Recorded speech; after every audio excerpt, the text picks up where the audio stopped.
আমি আপনার কাছে বলছিলাম লক্ষ্য করে দেখা যায় খালি এতক্ষণ আমি বক্তব্যের ভিতরে এতটুকু বোঝাতে চেয়েছি জীবনে নবীকে ছাড়া যাবে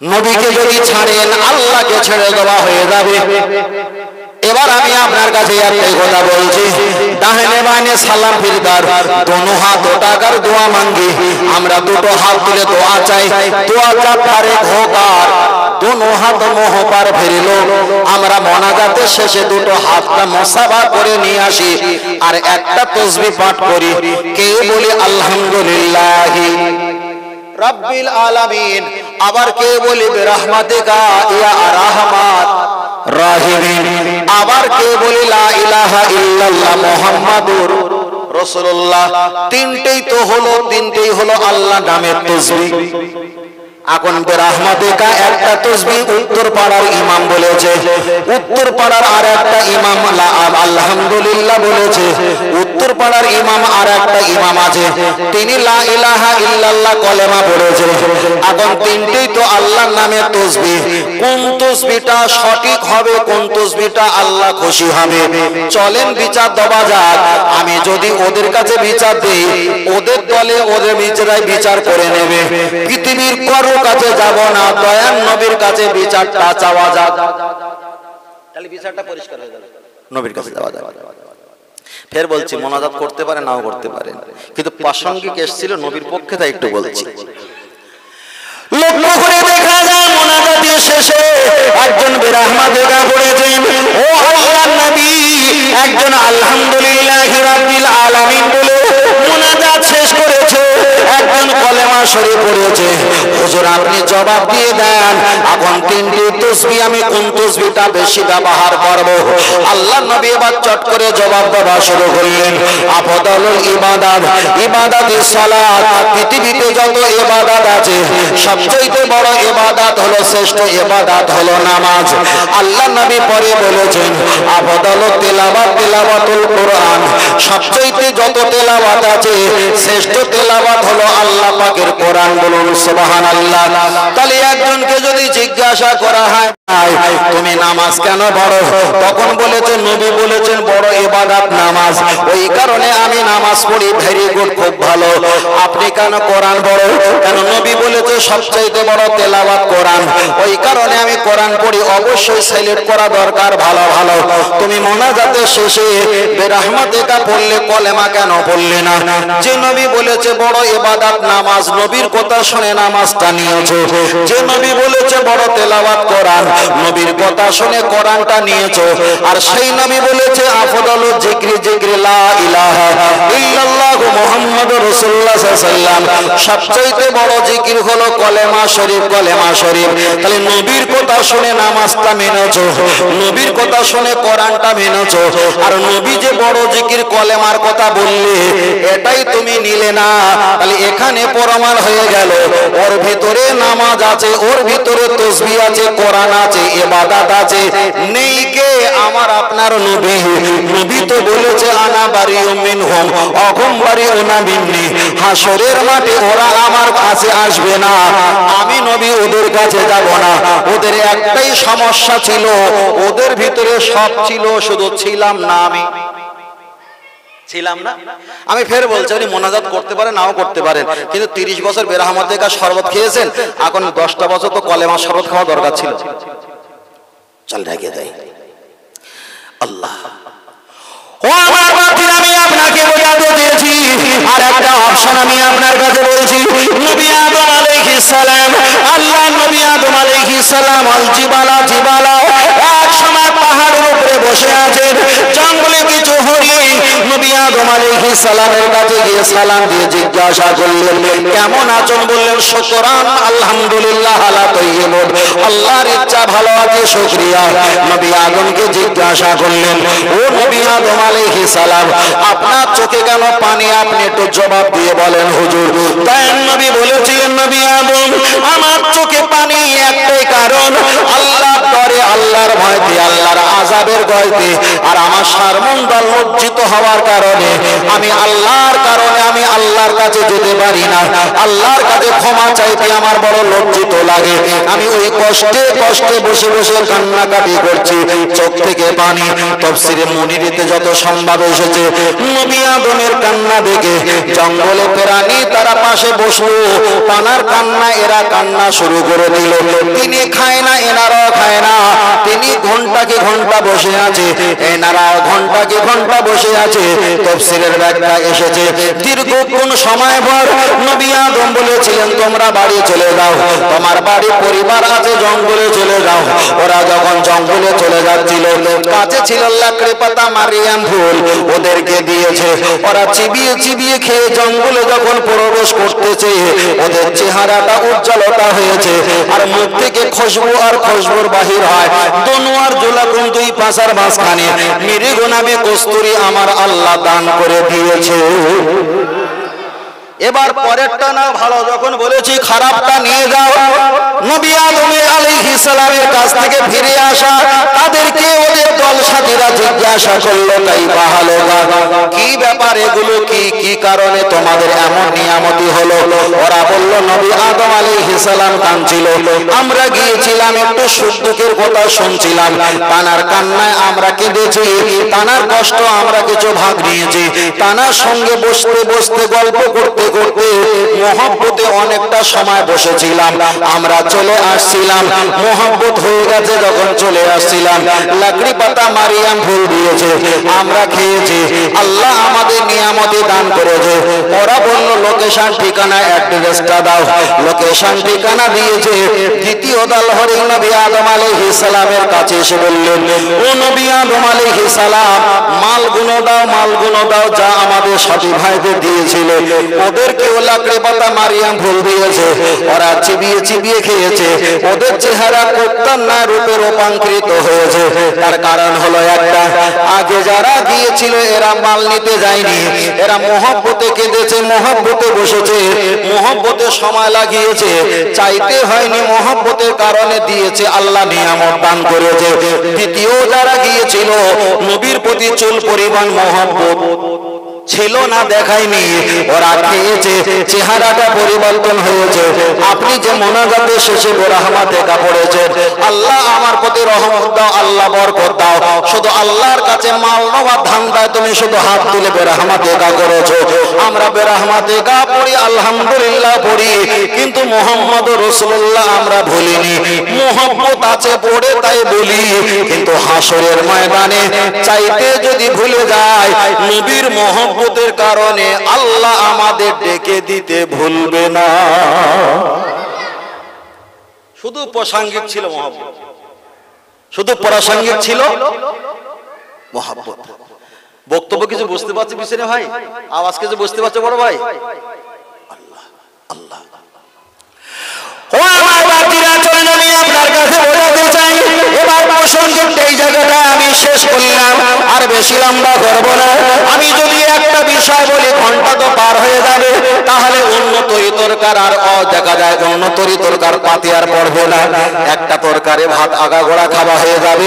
আমি ফের বলছি, 30টা কোরআনের আয়াত দিয়ে ওয়াজ করা যতটা সহজ, 3টে হাদিস পড়ে ওয়াজ করা অতটা সহজ না। কারণ কোরআন পড়তে গেলে 3 মাস 4 মাস 6 মাস সময় লাগে, আর ভালো হাদিস পড়তে গেলে সিগা অনুকূলে আপনার 9 থেকে 13 বছর 11 বছর সময় লাগে। তাহলে এখানে প্রমাণ হয়ে গেল, আপনার মেয়ে কোরআন পড়তে পারে, আপনার ছেলে ইমাম হুজুরের কাছে গিয়ে কোরআন শিখেছে, কোরআন শিখতে পারে। কোরআন শেখাটা হলো কমন ব্যাপার, কিন্তু হাদিস শিখতে গেলে আপনাকে বছরকে বছর সময় দিতে হয়। তাই সমাজের মুসল্লি শ্রোতা এমন হয়েছে, কোরআনের অর্থ যখন হয় তখন বললো হুজুর কতই না মহান জ্ঞানী, বাবা হুজুর পারা নাম্বার পৃষ্ঠা নাম্বার ওটা কবিতার মতো মুখস্থ করে এসেছে, ওই একই সিরাপ ওষুধ সারা বছর খাওয়াচ্ছে। কথা বোঝেনি? আল্লাহ ভাই ফের বলছে, কথা যখন বলতে হবে স্পষ্ট পরিষ্কার জড়তা বলতে হবে। কেউ যখন আমাকে ধাক্কা মারবে, আমার পিছনে দেয়াল আছে, আমি যখন মারবো তার দেয়াল আছে কিনা সে চিন্তা করুক। এ প্রসঙ্গে বললে আমি আধা ঘন্টা সময় দেব। পর্যাপ্ত পরিমাণ কোরআন হাদিস দিয়ে পর্যাপ্ত পরিমাণ বলতে পারবো। কেন? কোরআন পড়তে গেলে কি লাগে? নামাজ পড়তে গেলে কি লাগে? ভাই নামাজ পড়তে গেলে কি লাগে? নামাজ পড়ছি, সিজদা করছি, নামাজ ইমাম সাহেব দাঁড়ায় না, কি পড়ে? কোরআন পড়ে। নামাজ পড়তে গেলে কি লাগে? তো এই মোদ্দা কথা বলবে তো অসুবিধা কি আছে? নামাজ পড়তে গেলে কি লাগে? কোরআন লাগে। আচ্ছা কোরআন পড়তে গেলে, কোরআন পড়তে গেলে ওযু করতে হবে, তাই না? আল্লাহ, নামাজ পড়তে গেলে কোরআন লাগে, অবশ্যই ভালো। এবার যদি একটা বার ঘুরিয়ে বলি কোরআন পড়তে গেলে কি লাগে, কোরআন পড়তে গেলে কি লাগবে, চলেন ছোট্ট করে একটা বার বলা যায়। আমি কেন নবী নবী পাগল হই, শুধু আপনি লজিকটা জানেন না। আপনি বলবেন আউযু বিল্লাহি মিনাশ শাইতানির রাজিম।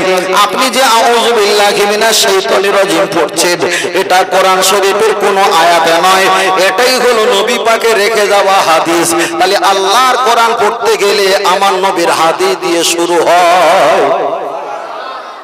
আপনি কোরআনের শেষে সাদাকাল্লাহ বলবেন, जिसका मतलब ऐसी है সাদাকাল্লাহ। আল্লাহ যা বলে সত্য বলে, অসাদাকার রাসূলুন নবিউল কারীম, আমার নবী যা বলে সত্য বলে। কোরআন পড়তে গেলে আগে হাদিস পড়তে হয়, কোরআন শেষেও হাদিস পড়তে হয়। তাহলে কোরআন পড়তে গেলে যদি হাদিস লাগে, তাহলে নামাজ পড়তে গেলে কি লাগে? বলে ওদের প্রথম থেকে তুমি গুলোচ্ছ করো। আল্লাহ চলেন আমি আপনার কাছে বেশি সময় নেব না, তবে সংক্ষেপে করে বলি। লক্ষ্য করে দেখা যায় তাহলে না কোরআন পড়তে গেলে হাদিস লাগে, প্রমাণ হলো না? হলো না? হলো। আরে বাবা, আপনি সূরা ফাতিহা পড়বেন, ওয়ালাদ-দাল্লিন যখন আপনি পড়বেন, ওখানে তো আমিন লেখা নেই। আপনি যখন আমিন বলবেন, ওটা তো হাদিস। আমিন তো কোরআন শরীফের ওই জায়গাটা নেই, ওটা হলো হাদিস। এবার আমি আপনাকে বলছি, তাহলে কোরআন পড়তে গেলে আগে পরে হাদিস লাগে। নামাজ পড়তে গেলে কি লাগে? আমরা তো সারা জীবন শুনে এসেছি নামাজ পড়তে গেলে কোরআন লাগে। ফের বলছি, রুটি অনেক দিন তোলা ছিল, পুড়ে গেছে, এবার একটু উল্টে দেওয়া যাক। আপনি যখন মসজিদে আজান দিয়েছেন, আমার মুয়াজ্জিন বাবা, মুয়াজ্জিন আব্বা আজান দিয়েছে 7টায় কিংবা 7:15 আজান দিয়েছে, আল্লাহু আকবার বলে আজান দিয়েছে। ওই আজানটা তো দেখা যায় মায়েদের মাথায় কাপড় তোলার জন্য আজান দেওয়া হয় না। ওই আজান দিলে খানা খেতে হবে, দোকানে শাটার বন্ধ করতে হবে, তার জন্য তো আজান দেওয়া হয় না। আজান দেওয়া হয় একমাত্র নামাজি মুসল্লিকে ডাকা হয়, ঠিক না বেঠিক? কিন্তু ওই আজান দিয়ে আল্লাহু আকবার, আল্লাহু আকবার, আশহাদু আল্লা ইলাহা ইল্লাল্লাহ যে আজানটা দেওয়া হয়, আজান দেওয়া হয় নামাজিকে নামাজের জন্য ডাকা হয়। তাহলে আল্লাহর নামাজ পড়ার জন্য যে আজান দেওয়া হয়, ওই আজান তো কোরআনের কোনো অংশ নয়, ওটাই তো আমার নবীর জবানের হাদিস দিয়ে নামাজিকে ডাকা হয়। চলেন আমি আপনার কাছে চট করে বলে ফেলি, আপনি যখন মসজিদে যাবেন, আল্লাহুম্মা ফতালি প্রথমে ডান পা দিয়ে দোয়া পড়বেন, ওটা নবী পাকের হাদিস। আপনি যখন নিয়াত করবেন, নাতু নুসাল্লি লিল্লাহি তাআলা আরবা রাকাত সালাতি, আপনি 3 রাকাত 2 রাকাত কিংবা 4 রাকাতে নিয়াত করবেন। নিয়াত করার কথা কোরআনের কোথাও নেই, হাদিসটা বুখারী শরীফে এসেছে।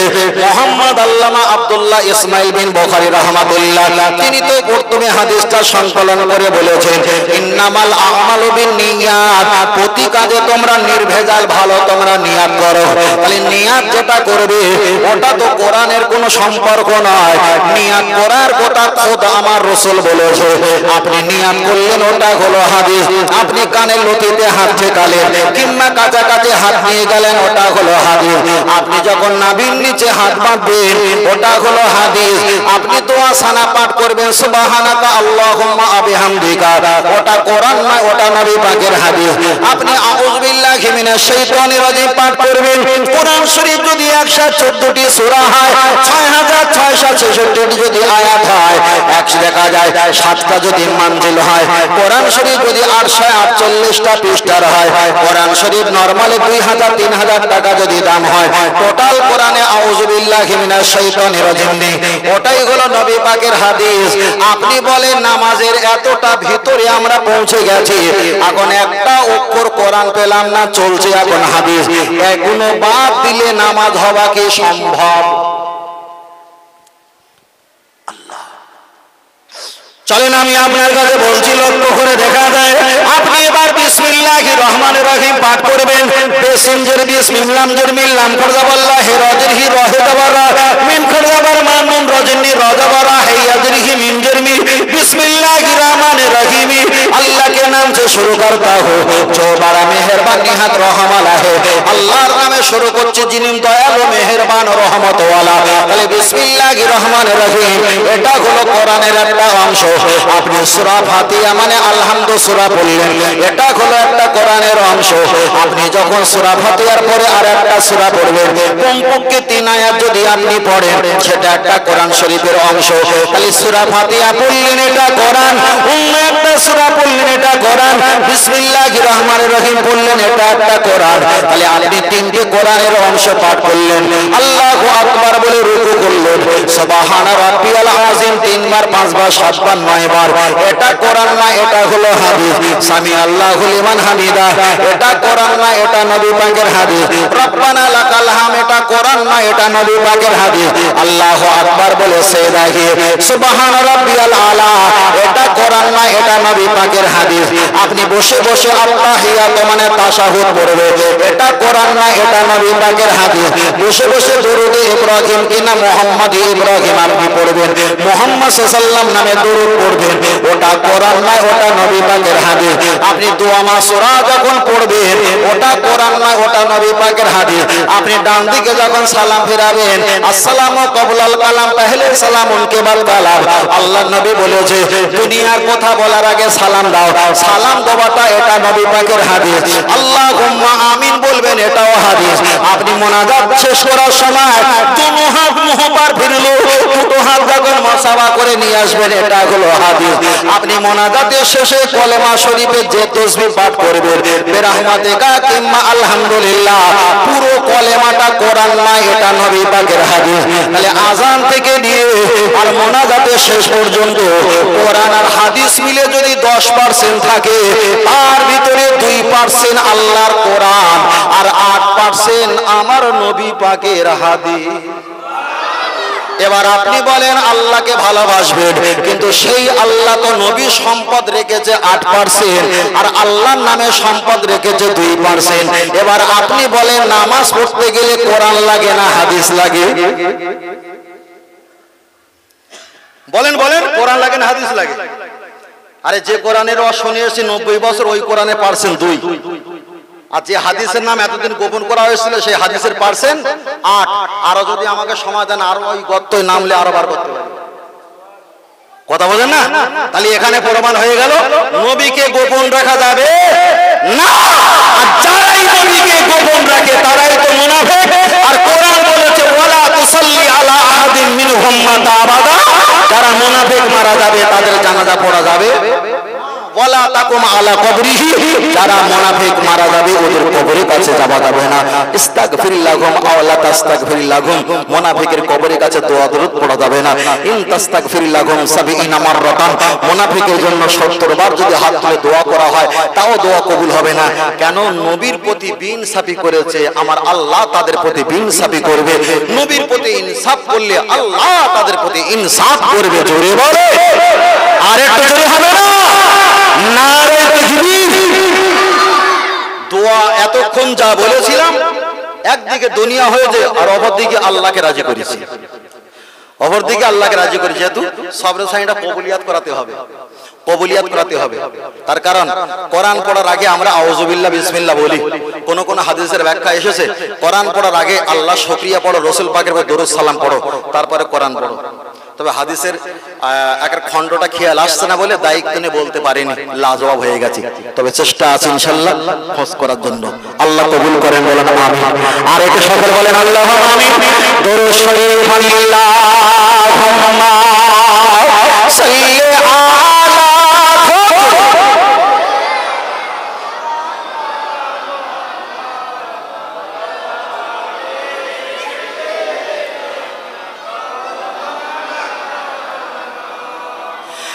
ভাগের ফেরে অনেক দূরে জন্ম হইলাম। আমরা ভাগ্যের ফেরে অনেক দূরে জন্ম হয়েছে, প্রায় 8,500 কিলোমিটার, কিন্তু গুগলে সার্চ করে মারছি, বেশি দেখাচ্ছে না তো, পায়ে হেঁটে হয়তো যে বরফের উপর দিয়ে দিয়েছে সে বরফে যাওয়া যাবে না, 91 রাস্তা হয়তো সেই মিলিয়ে হয়েছে। যাই হোক, এখন সব তো মানে পরিষ্কার, তো ওই জন্য বলতে গেলে সাবধান সুখ বলতে হয়। ভাগের ফেরে অনেক দূরে জন্ম হইলাম, নবীর কাছে গোলামদের লাখো সালাম। ও গো দয়াময়, হাবিবের কাছে গোলামদের লাখো সালাম। বলুন সুবহানাল্লাহ। আর এটা জোরে হবে না? চেহারা মোবারক, কতই যে সুন্দর, দেখে কত কাফের হলো মুসলমান। রাদিয়াল্লাহু আনহুম ওয়া রাদু আন, জান্নাত যাহাদের প্রতিদান। আসহাবী 53 জন হাদিসে পেলাম, আসহাবী 53 জন হাদিসে পেলাম। নবীর কাছে গোলামদের লাখো সালাম। ও গো দয়াময়, হাবিবের কাছে গোলামদের লাখো সালাম। অয়েস করুনি পাগল আমার হাবিবের পাগল, মাজার শরীফ যার ও মানে। নবীজির জুবা মোবারক পেয়েছিলেন যিনি, নবী নবী সব সময় ছিল জবানে। আমরা সবাই হতে চাই হাবিবের গোলাম, আমরা সবাই হতে চাই হাবিবের গোলাম। তাই নবীর কাছে গোলামদের লাখো সালাম। ও গো দয়াময়, হাবিবের কাছে গোলামদের লাখো সালাম। ভাগের ফেরে অনেক দূরে জন্ম হইলাম, নবীর কাছে গোলামদের লাখো সালাম। ও গো দয়াময়, হাবিবের কাছে গোলামদের লাখো সালাম। বলেন আমিন। আর একটু জোরে হবে না? তবে আমরা কিছু করতে পারি না, আমরা একটু সালাম পৌঁছাই, তাই না? আমরা কি পৌঁছাই? সালাম পৌঁছাই। দুনিয়া থেকে চলে গেলে আর দুনিয়াতে আর কবরে গিয়ে কোন ইবাদত করে আর নেকি কামানো যায় না, কেন আমলের দরজা বন্ধ। তবে উপর থেকে দিলে আসবে। এই আজকের নিউজ শুনছিলাম না, আজকের নিউজ শুনছিলাম, তাই তো? ওই যে ডক্টর যিনি প্রধানমন্ত্রী ছিলেন মনমোহন সিং, হ্যাঁ হ্যাঁ, মনমোহন সিং ইন্তেকাল হয়ে গেছে। একজন উনি ছিল, উনি যখন ডক্টর মনমোহন সিং যখন ছিল তখন কিন্তু এত সাম্প্রদায়িকতা ছিল। আমার থেকে আপনারা ভালো কেন বিষয়টা ভালো জানেন, আমি তো জানি না। এত সাম্প্রদায়িক ছিল না। তারপরে ওনার পরে আর একজন এই পটল বাবা এসেছিল, নাম বলছি না, পটল বাবা, এই দেখো নাম বলো না, পটল বাবা এসেছিল না। এই পটল বাবা আসার পর থেকে হিন্দু আর মুসলমান অন্যান্য ধর্মীয় সঙ্গে একটা সাম্প্রদায়িকটা 12টা বাজিয়ে ফেলেছে। কিন্তু ডক্টর প্রধানমন্ত্রী মনমোহন সিং যতদিন ছিল, দায়িত্ব ছিল, আমরা যতটা গুগল সার্চ করে আমি যতটা থেকে পেয়েছি, তার প্রশংসাটা বেশি করা হয়েছে। তবে আমরা যাদেরকে হারিয়ে ফেলবো, এমন সম্প্রীতি, এমন ভালো, এমন মানে জ্ঞানী ব্যক্তি, এমন সুপরামর্শওয়ালা আমরা দিন হারিয়ে ফেলবো। সংখ্যায় আমাদের কাছে সীমিত থাকবে। প্রজন্মিত যত আসবে সব ভেজালে আর ভেজাল, ভেজালে আর ভেজাল। আবার একটা খবর শুনছিলাম, ওই যে বোমা রেখেছিল 2 জন জঙ্গি, আহা, 2 জন জঙ্গি ট্রেন লাইনে বোমা রেখেছিল না, খবর দিয়েছিলেন না? যদি ওটা মুসলমান যদি হতো, যে কোটাই, আমার ভাষা তো খারাপ আর সমস্যা হয়ে যায়, তাই সাবধানে বলছে, শুধু বড় ভাইরা বসে আছে বলে। যে কটাই গদি মিডিয়া রয়েছে না ভাই, তখন পাশার কাপড় মাথায় জড়িয়ে হুড় তাল করে চিল্লাতো, শুধু ভিউ আর সাবস্ক্রাইব আর শুধু টাকা ইনকাম করার জন্য। এই করেছে, ওই করেছে, ওই করেছে, ওই করেছে, মলম ব্যাপারীর মতো শুরু করতো। কথা বুঝতে পারেন না? আমি ফের বলছি, পৃথিবীর লিডার আর লিডার ছিল একজন, সেই লিডারটা হলো জগৎগুরু মুহাম্মদ সাল্লাল্লাহু আলাইহি ওয়াসাল্লাম সমস্ত শত্রুরা তার কাছে এসে তাকে বন্ধু করে আমার নবী তাকে বিদায় দিয়েছেন, বলে সুবহানাল্লাহ। তারা শত্রুতা করেছিল, গোপনে গোপনে বলতো, জানিস মুহাম্মাদের নীতিরীতি আমাদের সঙ্গে পার্থক্য হতে পারে, কিন্তু মুহাম্মদ সাল্লাল্লাহু আলাইহি ওয়াসাল্লাম ছেলে হিসাবে বিলকুল ভালো, বলে সুবহানাল্লাহ। তারাই আবার নবীকে আল আমিন উপাধি দিয়েছিলেন, আরেকটু বলে সুবহানাল্লাহ। তারাই আবার গোপনে গোপনে আমার নবীর জবানের কোরআন তেলাওয়াত শ্রবণ করতেন। কথা ঠিক না বেঠিক? তাহলে এখানে প্রমাণ হয়ে গেল যত নেতা এসছে, যত নেতা গেছে, কিন্তু আমাদের নেতার মতো নেতা আর কখনো আসবে না, আর কখনো পাওয়া যাবে না। আমরা তো তানার লেবার, আমরা হলাম তানার লেবার, আমরা হলাম তানার কর্মচারী, আমরা হলাম তানার ভক্ত অনুরক্ত। ফের বলছি, আল্লাহ তামাম পৃথিবীর মুসলমানকে হেফাজত করেন, বলুন আল্লাহু আমিন। আর একটু জোরে হবেন আল্লাহু আমিন, আর একটু জোরে বলেন আমিন। চলেন কিছু কথা কবরের দিকে যাই, কিছু কথা কবরের দিকে যাই, তাই তো? এতক্ষণ ডাঙায় হচ্ছিল তো, এবার একটু কবরে যেতে হবে তো। কিছুক্ষণ কবর সম্পর্কে বলি না, শেষ করে দেবো, শেষ করে দেই। এতক্ষণ ডাঙা ছিলাম না, উপরে ছিলাম, একটু কবরে যাই। ভাই আসছে জি,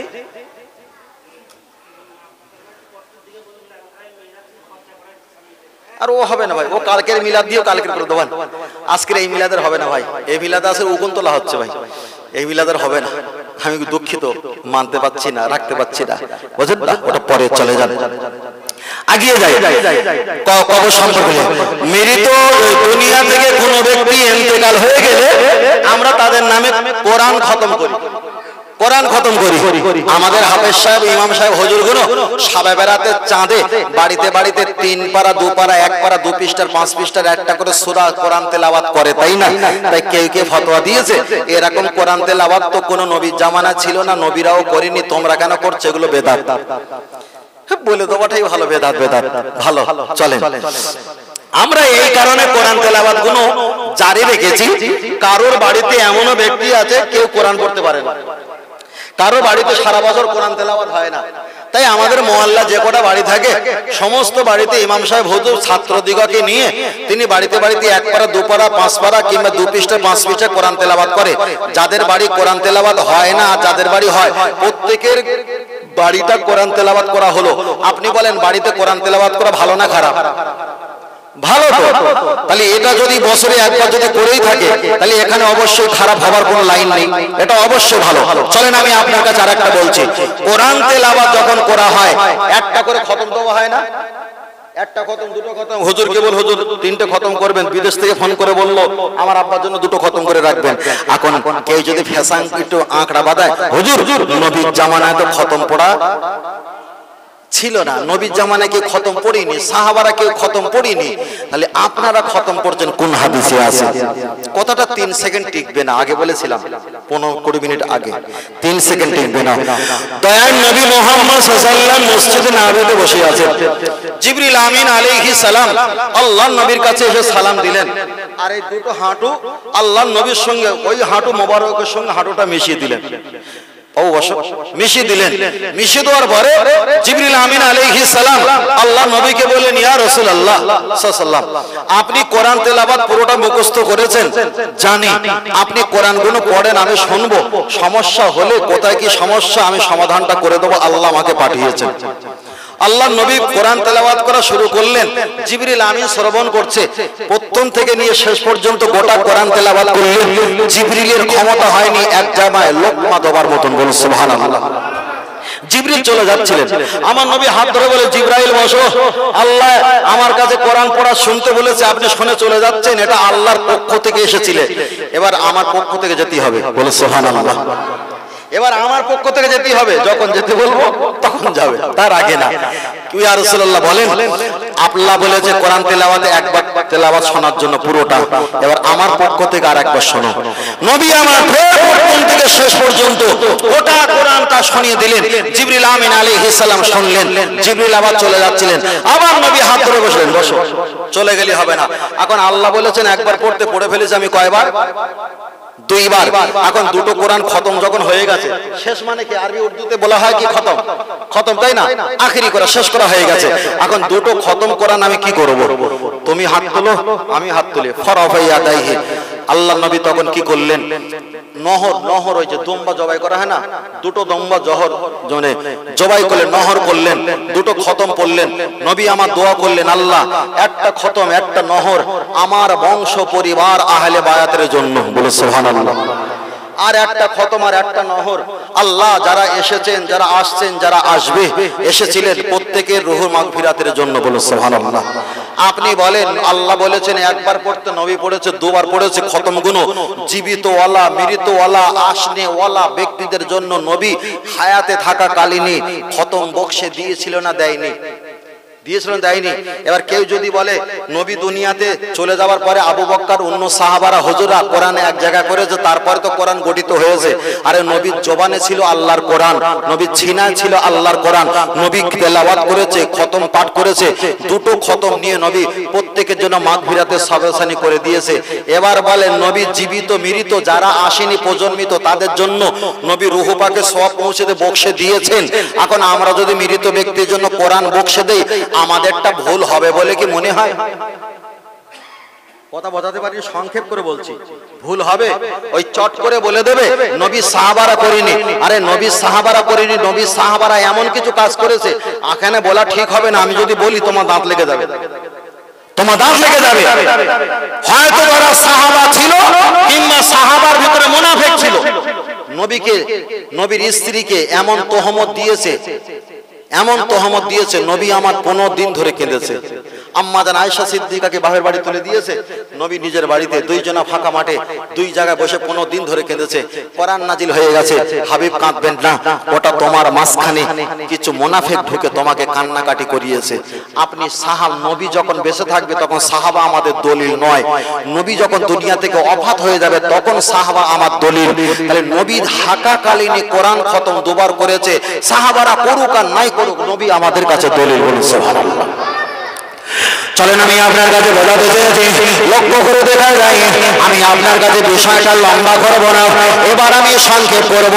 আমরা দুনিয়া থেকে কোন ব্যক্তি যদি মৃত্যুবরণ করে, আমরা হাত তুলে মোনাজাত করি, হাত তুলে মোনাজাত করার সময় আমরা দোয়া করি, আব্বা জানে রূহ পাকে পৌঁছে দাও, আম্মা জানে রূহ পাকে পৌঁছে দাও, পীরের দরবারে পৌঁছে দাও, প্রাপ্ত ইমাম যিনি মারা গেছে, প্রাপ্ত সেক্রেটারি যিনি মারা গেছে, প্রত্যেকের রূহ পাকে পৌঁছে দাও। এমন করে 14 গোষ্ঠীর নাম ধরে আমরা সওয়াব পৌঁছাই না, পৌঁছাই না? এটা আওয়াজ দেন না। আজকে আপনাদের পাড়ার কোন ছেলে যদি বলে হুজুর আমি সৌদি আরবে 5 বছর ছিলাম, ওখানে তো কোন মুয়াজ্জিন ইমামকে আলেমকে মৃত ব্যক্তির জন্য 14 গোষ্ঠীর নাম বলে দোয়া করা আমি জীবনে কানে শুনিনি। আপনাদের এলাকার, আমাদের এলাকার কোন একটা যুবক ছেলে যদি বলে হুজুর আমি মদিনা শরীফে 11 বছর ব্যবসা বাণিজ্য করেছি, গাড়ি চালিয়েছি, মক্কা মদিনার কোন আলেম হুজুর সাহেব তারা তো 14 গোষ্ঠীর নাম ধরে দোয়া করেনি, আপনারা কেন দোয়া করেন? আমি ফের বলছি, কোরআন হাদিসে যদি প্রমাণ পাওয়া যায়, মক্কা মদিনা আমাদের কাছে দলিল নয়, আমাদের কাছে দলিল হলো কোরআন আর হাদিস আর ইজমা আর কিয়াস। জোরে বলেন সুবহানাল্লাহ। চলেন আমি আপনার কাছে বলাতে যাই, আল্লাহর নবী বলেছেন 3টে কাজে তোমরা দেরি করবে না। 1 নাম্বার হলো বালহুম ইউসাল্লুনা, নামাজের সময় যখন হয়ে যাবে তোমরা তাড়াতাড়ি নামাজটা আদায় করে নাও। জোরে বলেন। আল্লাহর নবী পরে বলেছেন আন্নাল মারআতা ইযা বালাগাতিল মাহিদা, একটা মেয়ে যখন সাবালক সাবালিকা হয়ে যাবে তার বিবাহ দেওয়ার জন্য তোমরা তাড়াতাড়ি প্রস্তুতি হয়ে যাও। নবী আমার 3য় নম্বরে বললেন ওয়ামাইয়িতিনা, কোন ব্যক্তি যদি মারা যায় তার জানাজা নামাজের জন্য তোমরা প্রস্তুতি হয়ে যাও। তাহলে এখানে বিয়ের কথাটা বাদ দেন, এখানে নামাজের কথাটা ছেড়ে দেন। মৃত ব্যক্তির নাম ধরে ধরে ধরে ধরে ধরে ধরে রূহ পাকে সওয়াব পৌঁছানো যাবে কিনা চলেন আমি আপনাকে বুঝিয়ে দেই। আল্লাহর নবী জানাজার ইমাম হয়ে নামাজ পড়াতে গেছেন, নবী আমার জানাজার নিয়াত করলেন, তাহরিমা বাঁধলেন, তাকবীর দিলেন, নবী আমার একটা দোয়া পড়া শুরু করলেন, আল্লাহুম্মা গফিরলি, আল্লাহ আপনি ক্ষমা করে দাও। আমরা ফুরফুরাওয়ালারা, আমরা হানাফি মাযহাব আহলে সুন্নাত ওয়াল জামাত, আমরা কেন বাপ মাতা দাদি নানা নানি প্রত্যেকের নাম ধরে কেন সওয়াব পৌঁছাই? এবার আমাদের দলিলটা শুনে দাও। আল্লাহ নবী এবার তিনি একটা দোয়া করছেন, আল্লাহুম্মা গফিরলি, আল্লাহ আপনি ক্ষমা করে দাও। আল্লাহ বলছেন আমি কাকে ক্ষমা করব? পৃথিবীর জমিনে হিন্দু, খ্রিস্টান, জৈন, পারসি, শিখ, ইসাই, গুজরাটি, মারাঠি, কুচবিহারি, বিহারি, বাঙালি 3.5 থেকে 4.5 লক্ষ হাজারের বেশি ধর্মের প্লাস মানুষেরা তারা ধর্ম নিয়ে বেঁচে আছে। ও আমার হাবিব, তুমি ক্ষমা চাইবে, আমি ক্ষমা করব, এটা হতে পারে না। আল্লাহ তাআলা কি করা লাগবে? ইসমু তুমি নাম বলো, তোমায় যারা ভালোবাসে, অতএব তুমি যাদেরকে ভালোবাসো, ইসমু তুমি তাদের নাম বলো, আমি আল্লাহ নাম ধরে ক্ষমা করে দেব। আমরা দোয়া করার সময় নাম ধরি না ধরি? চলেন আমি আপনার কাছে বোঝাতে যাই। আল্লাহ নবীকে আমার আল্লাহ শিক্ষা দিচ্ছেন। নবী এবার দোয়া করা শুরু করলেন, আল্লাহুম্মা গফিরলি, আল্লাহ আপনি ক্ষমা করে দাও। আল্লাহ বলছেন আমি ক্ষমা করব, তুমি এবার নাম বলো। নবী এবার নাম বলা শুরু করলেন, হাইয়িনা যারা হায়াতে বেঁচে আছে আল্লাহ তাদেরকে মাফ করে দাও। আল্লাহ বলছেন আমি দিলাম। মাইয়িতিনা, আল্লাহ যারা দুনিয়া থেকে মৃত্যুবরণ করেছে তাদেরকে আপনি মাফ করে দাও। আল্লাহ বলছেন আমি মাফ করে দিলাম। আশাহিদিনা, যারা এখানে হাজির হয়েছে আবার যারা দুনিয়াতে শহীদ হয়ে মৃত্যুবরণ করেছে আল্লাহ এদেরকে আপনি মাফ করে দাও। আল্লাহ বলছেন আমি মাফ করে দিলাম। অগাইবিনা, আমাদের জন্মের আগে আমাদের চোখের আড়ালে, অগাইবিনা আমাদের চোখের আড়ালে যারা দুনিয়া থেকে বিদায় নিয়েছে আল্লাহ তাদেরকে ক্ষমা করে দাও। আল্লাহ বলছেন আমি ক্ষমা করে দিলাম। অসাগিরিনা, ছোট ছোট বাচ্চা যারা মৃত্যুবরণ করেছে আল্লাহ তাদেরকে ক্ষমা করে দাও। আল্লাহ বলছেন ক্ষমা করে দিলাম। কাবিরিনা, যারা বয়স্ক ব্যক্তি মারা গেছে আল্লাহ এদেরকে মাফ করে দাও। আল্লাহ বলছেন আমি মাফ করে দিলাম। অজাকারিনা ওয়া উনসানা, যত মা, চাচি, খালা, আম্মি, ফুপু যারা বিদায় নিয়েছে আল্লাহ তাদেরকে ক্ষমা করে দাও। আমার আল্লাহ বললেন আমি ক্ষমা করে দিলাম। আল্লাহুম্মা মান আহয়াইতাহু মিন্না ফাহিহি আলাল ইসলাম, আল্লাহ দুনিয়াতে যারা ইসলাম নিয়ে বেঁচে আছে আল্লাহ এদেরকে ক্ষমা করে দাও। আল্লাহ বলছেন আমি ক্ষমা করে দিলাম। ওমান তাওফাইতাহু, যারা মৃত্যুবরণ করেছে শুধু মৃত্যুবরণ করলে হবে না, ফাতাফাহু আলাল ঈমান, যারা ঈমান নিয়ে মারা গেছে আল্লাহ এদেরকে ক্ষমা করে দাও। আল্লাহ বলছেন আমি ক্ষমা করে দিলাম। তাহলে নবী দোয়া চাইছিল, পেলেন। আল্লাহ বলছে সাধারণ দোয়া চলবে না, তোমায় যারা ভালোবাসে, তুমি যাদেরকে ভালোবাসো, ইসমু তুমি তাদের নাম বলো। নবী আবাল বনিতা, ছোট বড় গর্বিয়া, কিশোর কিশোরী প্রত্যেকের নাম ধরে ক্ষমা চেয়েছে। আল্লাহ ক্ষমা করে দেওয়ার অঙ্গীকার করেছে। তাই ফুরফুরা দাদা পীর রহমাতুল্লাহ আলাইহি ওই হাদিসটা আমাদের কাছে রেখে বলেছে, বাবা নবী যেমন করে তিনি ক্ষমা চেয়েছে আল্লাহর কাছে, তোমরাও এইভাবে বাপ মা, দাদা দাদি, নানা নানি নাম ধরে ক্ষমা চাইবে। কেন? আল্লাহর ইবাদত, নবীর মুহাব্বত, কোরআন তেলাওয়াত, মা বাপের খেদমত, মাজার জিয়ারত, একটাই দল জান্নাত, ওই দলটার নাম হলো আহলে সুন্নাত ওয়াল জামাআত। আরেকটু জোরে হবে না? আল্লাহ। তাহলে আপনি প্রশ্ন করতে পারেন যে এটা হাদিস নেই, ওটা হাদিস নেই। বক্তব্য দেওয়ার আগে এটা বলেছিলাম না যে এক হাদিস এক রকম নেই। একটা হাদিসের অনুকূলে 4-5 রকম হাদিস পিছনে শো করছে, বুঝলেন না? কে বলবে হয়তো তসবিহ পড়বো, সামনের দিকে যাবে না কোলের দিকে যাবে, ডানা ফেলবো তো কোলের দিকে ফেলবো না সামনের দিকে ফেলবো। ভাই তসবিহ ফেলা আর টানা এর কোনো হাদিসের ব্যাখ্যা নেই, তবে হাদিসের ব্যাখ্যা এসেছে, আমরা খুঁজে পাই, আপনারা না পেলে আমরা পাই। তার কারণ আমরা নবী প্রেমিক, আমরা নবীওয়ালা, আমরা নবীর মহব্বত করি। জোরে বলেন সুবহানাল্লাহ। হযরত ওমর ফারুক রাদিয়াল্লাহু তাআলা তিনি যখন ঘুমাতেন, ঘুমানোর পূর্বে এড়ি গড়ি নেড়ি নেড়ি পাথরগুলো ছিদ্র করে রশি ঢুকাতেন 1000, গুনতিতে 1000।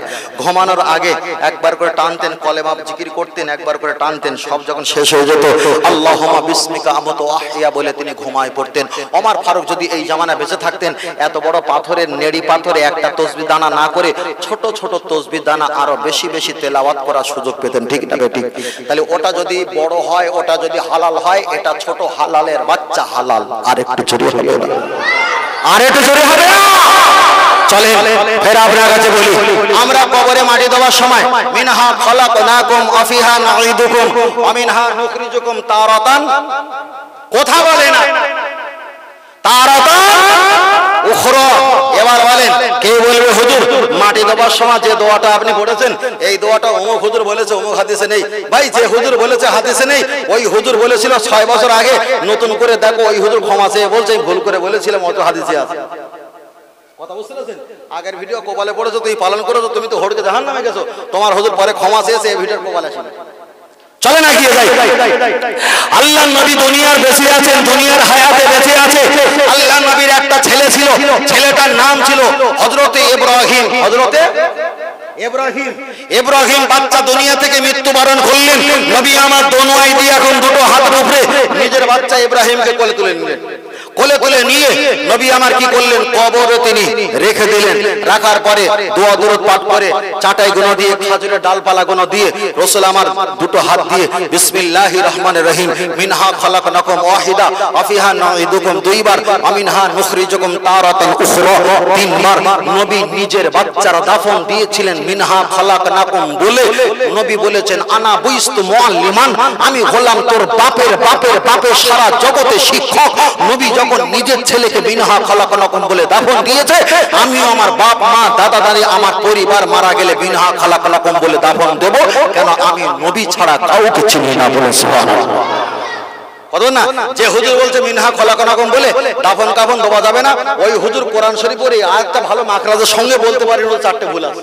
আমি ভালো করে শুনেছি, ওই কোরআনের আয়াতটা মাখরাজের সঙ্গে বলিনি, তার ভিতরে চারটে ভুল আছে।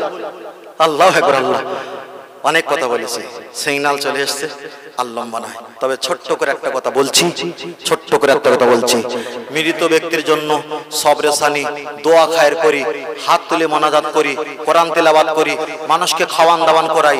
আমরা যা করি সব কোটা কোরআন হাদিসের বিদ্যমান দলিল আছে না নাই?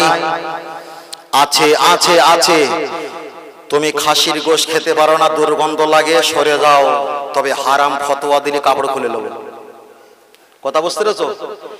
কাশির গোশত খেতে পারো না, সরে দাও, কিন্তু হারাম ফতোয়া দিলে কাপড় খুলে নেব। আর এমন কাপড় খুলে নেব তোমাকে কাফের ফতোয়া দিয়ে বাড়ি যাবে, তুমি ঠেকাতে পারবে না।